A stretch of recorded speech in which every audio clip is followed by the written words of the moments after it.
네, 안녕하세요. 갱스탁입니다. 자, 12월 1주차 주간시장 분석 및 주요 이슈 한번 살펴보도록 하겠습니다. 자, 먼저 이번 주 주요 이슈 살펴보면 아이폰 품질에 관한 문제가 나왔고 판매가 잘 되지 않는다는 이런 이슈가 있습니다. 자, 그에 따라서 스마트폰 부품주들이 국내 스마트폰 부품주들이 좀 급등락을 반복을 했고요. 자, 이따가 좀 말씀드리겠지만 인터플렉스, 코리아 서키트 이런 회사들은 상당히 큰 변동성 보였고 LG 이노텍 같은 경우도 대형주임에도 불구하고 크게 움직이는 모습 나타냈고요. 자, 그리고 중소형주 활성화 방안이 발표가 연기된다는 뉴스가 있습니다. 기존에 12월쯤에 발표할 것으로 예상이 됐었는데 1월로 미룰 것이다 이런 얘기가 있고, 자, 코스닥과 중소형주들이 이런 뉴스에 따라서 좀 더 약세를 보이는 그런 모습도 나타냈습니다.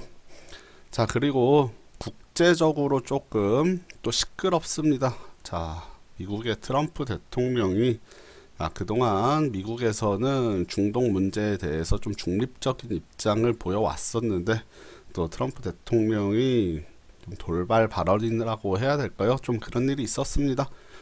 자, 이스라엘의 공식 수도를 예루살렘으로 선언을 했는데, 자, 예루살렘이라는 곳이 종교적으로 상당히 중요한 곳이기 때문에 중동에서는 자, 예루살렘을 상당히 중요하게 생각을 하고 있는데, 자, 그에 따라서 이스라엘과 팔레스타인이 교전이 좀 벌어졌고요. 팔레스타인에서 자, 뭐 미국과 이스라엘 반대하는 그런 시위도 일어나고 이스라엘 군에서 진압하는 과정에서 뭐 사망자 발생했고요. 자, 그리고 하마스에서 이스라엘에 로켓탄이 또 떨어지기도 했고, 그에 따라서 이스라엘이 지금 뭐 팔레스타인 쪽 가자 지구를 폭격을 하는 전투기로 폭격을 하는 그런 일도 발생하면서 중동 지역 문제가 상당히 지금 시끄럽습니다. 자, 일단은 이쪽이 항상 국제적으로 좀 뇌관인데 어떻게 좀 전개될지가 상당히 우려스러운 부분이 있습니다. 중동 문제 상당히 더 시끄러워진다면 아무래도 글로벌 증시에까지 좀 영향을 미칠 수도 있는 그런 문제라고 보이고요. 자, 그리고 이제 다음 주입니다. 다음 주에 미국의 FOMC 열리는데 12일, 13일 양일간 열리고 아마 기준금리를 인상할 것으로 지금 뭐 전망이 되고 있습니다. 기준금리 인상되면 이제 우리나라 시간으로는 14일 정도부터 14일 새벽에 발표가 될 텐데 증시에 좀 어떤 영향이 미치는지, 자, 그런 것도 뭐 주의 깊게 살펴봐야 되겠지만, 자, 기준금리 인상은 뭐 그동안 시장에서 예상해왔던 만큼 시장에 영향을 끼칠 만한 그런 이슈는 안 되지 않을까, 저는 개인적으로 이렇게 생각을 하고 있고요. 자, 그리고 우리나라 문재인 대통령이 중국을 방문합니다. 국빈 자격으로 방문을 하는데 3박 4일간 13일에서 16일 방문하는데, 자, 중국에 방문하는 만큼 그다음 사드 보복 지금 해제되는 과정에서 아무래도 중국 관련주들이 좀 더 이슈를 다시 한번 받을 수 있을 그럴 가능성도 보이고 있습니다. 자, 이번 주 주식시장 이슈 한번 살펴볼게요. 상당히 힘든 장이었습니다. 일주일간 뭐 지수가 상당히 어려웠는데 시장이 상당히 어려웠죠. 자, 코스피는 뭐 한 0.5% 정도밖에 하락하지 않은 것으로 보이나, 자, 삼성전자나 SK하이닉스 같은 경우 좀 강세를 보이면서 대형주보다는 중소형주 위주로 상당히 급락장이 나왔고요. 자, 코스닥은 뭐 이번에 심각했죠. 5% 넘게 빠지면서, 자, 코스피, 코스닥 둘 다 급락했다라고 보는 것이 좀 맞을 것 같고, 아까 앞서 설명했다시피 인터플렉스 뭐 하한가까지 가는 그런 모습도 보였습니다. 자, 스마트폰 관련주 해서 인터플렉스, 그리고 이번 주에 하한가 종목들이 상당히 많고 또 대형주들도 흔들리는 모습 많이 보였는데, 자, 일단은 적자와 대규모 유상증자 소식에 삼성중공업이 또 하한가에 가는 모습 보였고, 또 법정 관리에 들어간다는 뉴스와 함께 금호타이어, 자, 하한가 급락을 피해가지 못했습니다. 삼성중공업 적자와 유상증자 소식에 다른 중공업주 들도 중공업 기계장비 쪽 업체들도 상당히 급락장 나왔고요. 최근에 이상하게 정치 테마주들 급등락도 보이고 있죠.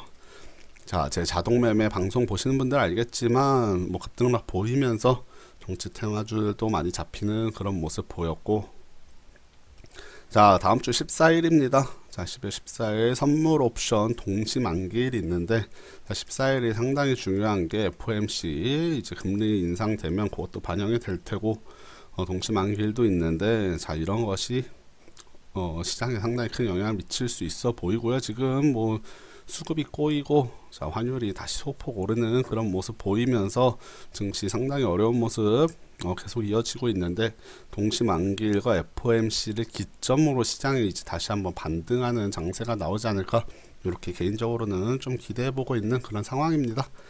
자, 그러면 주식시장 차트 일단 간단히 보면서 또 한번 말씀드려 볼게요. 주식시장 코스피 차트 먼저 보도록 하겠습니다. 이번 주 주봉상 음봉 나왔는데, 자, 2560까지 올라갔던 거 제가 말씀드렸던 자리까지 정확히 내려왔죠. 2450포인트 제가 얘기했는데, 보시면 2450포인트 지금 정확히 찍고 아래꼬리 달고 조금 올라간 모습입니다. 자, 삼성전자, SK하이닉스 좀 하락 나오면서 2450까지 나왔고, 이후에는 중소형주 약한 모습 보이면서, 자, 일단은 이번 주 음봉 마감했는데, 정확히 제가 코스피는 얘기했던 2450까지 왔고, 그 아래로는 한 21선 정도, 주봉상 21선 정도, 2400 한 40포인트 정도까지는 조금 더 열려 있고, 거기서 이제 요 추세를 깨고 무너진다면 코스피는 좀 하락 반전할 가능성이 조금 예상됩니다. 자, 지금 대형주로 보면 대형주 이번 주 음봉 나왔지만 거의 빠지지 않았습니다. 약보합 수준으로 마감했고, 자, 이제 문제는 중소형주죠. 중형주 지금 장대 음봉 나오면서 2.6% 하락, 그 다음에 소형주도 장대 음봉 하면서 다 주봉상 중형주, 소형주 차트가 다 주봉상 21선까지 내려온 모습이고, 오히려 대형주 같은 경우는 21선 살짝 올라가 있는데, 코스피 차트와 비슷하죠.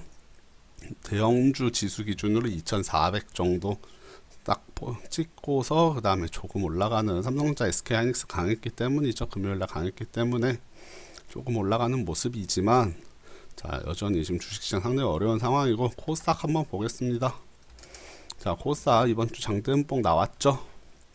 5.5%나 하락했는데 사실 많이 내려왔습니다. 여기 장대 양봉 나왔던 자리에 몸통 중간을 좀 깨고 내려왔는데, 자, 사실 차트 길게 보시면 전고점을 한번 살짝 돌파를 하더니 800포인트 찍고 벌써 740까지 내려왔습니다. 거의 한 9%, 8% 정도 지금 고점 대비 내려왔는데, 자, 보시면 아직까지 조금 떠 있는 모습 볼 수 있습니다. 한 11선, 주봉상 11선 정도, 720 정도까지 저는 조금 열어놓고, 그 밑으로는 전고점 부분이 한 710포인트 정도까지 열어놓고 보고 있는데, 자, 다음 주 말씀드렸다시피 FOMC와 선물옵션 동시 만기 기점으로 조금 하락했다가 반등이 나오길 지금 기대해보고 있는 상황이고요. 여기서 좀 시장 되돌림 다시 한번, 제약바이오가 이번 주에 약하면서 좀 급락이 나왔는데 되돌림 나온다면 지수는 다시 한번 800을 트라이 하지 않을까, 저는 개인적으로는 이렇게 보고 있습니다. 자, 지금 과거 사례로 보면 지금 위치가 한 요 정도 위치가 되지 않을까 라고 생각을 하는데, 여기도 확대해서 보시면, 자, 지수 급락 나올 때 자, 급등하다가 한 번씩 조정 나올 때 보면 한 11선, 주봉상 11선 정도를 터치하면서 이렇게 움직였는데, 이번에도 주봉상 한 11선 정도까지 좀 내려오지 않을까, 저는 개인적으로 이렇게 보고 있고, 그 정도 자리에서는 강한 반등이 또 나올 수 있으니까 그런 시점을 타이밍을 잘 노려서 매매를 해보자, 저는 이런 전략을 지금 가지고 시장을 바라보고 있습니다. 자, 종목별로 보시면 삼성전자 보시면 이번 주에 양봉 나왔죠. 지난주에 장대 음봉 한 8%짜리 맞고 이번 주에 그래도 한 2% 이상 올라갔고요. 금요일날 반등 나온 거고, SK하이닉스도 자, 주봉상 자 21선 찍고 올라가는 모습.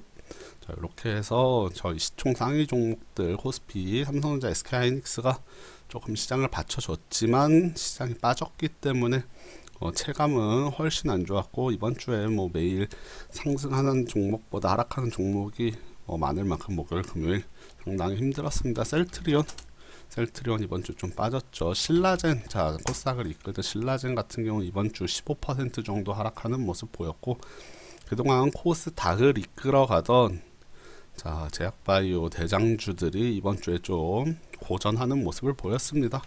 자, 그리고 인터플렉스 이런 거 뭐 엄청 빠졌죠. 자, 이번 주 중에 마이너스 37%도 내려갔었고, 지금 삼성중공업 같은 경우 심각합니다. 자, 장대음봉 어마어마한 장대음봉이 나오면서 자, 이전 저점까지 거의 다 내려왔는데 이번 주에만 자, 37% 대형주가 37% 빠지는 모습. 자, 그리고 아까 금호타이어도 말씀드렸는데 금호타이어 이번 주에 50% 빠졌습니다. 50% 이틀간 하한가 가면서 딱 반토막 났습니다. 이틀 만에 지금 반토막 나는 모습까지 보여줬고, 지금 코스피 뭐 대형주들도 상당히 심각한 모습 보이고 있기 때문에 개인들 또 엄청나게 뭐 돈이 엄청 많습니다. 이런 종목들 또 따라잡고 있던데 상당히 위험합니다. 자, 지금 이런 종목들은 상당히 주의하셔야겠고, 시장 자체가 투자자별 매매 동향 보면 자, 일별 동향 보면 코스피 같은 경우 외국인이 자, 수목금 3일 팔고 기관이 조금 떠받치려고 하는 모습인데, 자, 외국인들의 매도세가 최근에 계속되고 있습니다. 지난주에도 엄청나게 강하게 계속 매도했고요. 자, 코스닥 같은 경우도 외국인 기관이 계속 사들이다가 이번 주에 보시면 외국인이 수요일날 하루 빼고 다 팔았고, 자, 기관은 매일매일 차익 실현에 나서는 모습, 수급이 상당히 안 좋고 개인만 코스닥 시장 떠받치고 있기 때문에 지금 시장이 강하기가 어려운 상황인데, 자, 일단은 동시 만기일 이후 그리고 대주주 양도세가 이제 확정되는 12월 말 이후 1월부터 다시 한번 코스닥 랠리 나오지 않을까, 저는 이렇게 좀 시장 바라보고 있습니다. 자, 지금 어려운 시장 계속되고 있는데 이럴 때일수록 자, 안정적인 종목, 조금 좋은 종목인데 자, 이렇게 눌림목 나오는 경우 있습니다. 특히 자, 지금 보시면 삼성중공업 급락 나오면서 그동안 뭐 나쁘지 않았던 다른 중공업 업체들도 많이 급락 나오고 있는데요. 예를 들면 현대중공업 같은 경우도 많이 빠졌습니다. 현대중공업도 이번 주에만 자, 13% 빠질 정도로 삼성중공업과 함께 종목들 급락하고 있는데, 아무튼 괜찮은 종목, 자, 실적이나 뭐 악재가 없어도 좀 많이 빠지는 종목, 시장 빠질 때 같이 빠지는 종목들 위주로 이번 기회에 잘 담아 두신다면 오히려 수익 볼 수 있는 기회가 될 수 있으니까 잘 이용해 보시길 바라겠습니다. 자, 그러면 다음 주에 자, 제가 계속해서 말씀드리는 선물 옵션 동시만기일과 FOMC 이후로 시장 한번 반등 나오기를 기대해 보면서 다음 주 시장 대응해 보겠고요. 12월 1주차 주간 시황 분석 및 주의시 한번 살펴보는 방송은 여기까지 진행하고 마치고, 또 다음 주에 좋은 소식으로 찾아뵐 수 있었으면 좋겠습니다. 자, 방송 여기까지 하고 또 다음 주에 찾아뵐게요. 네, 감사합니다.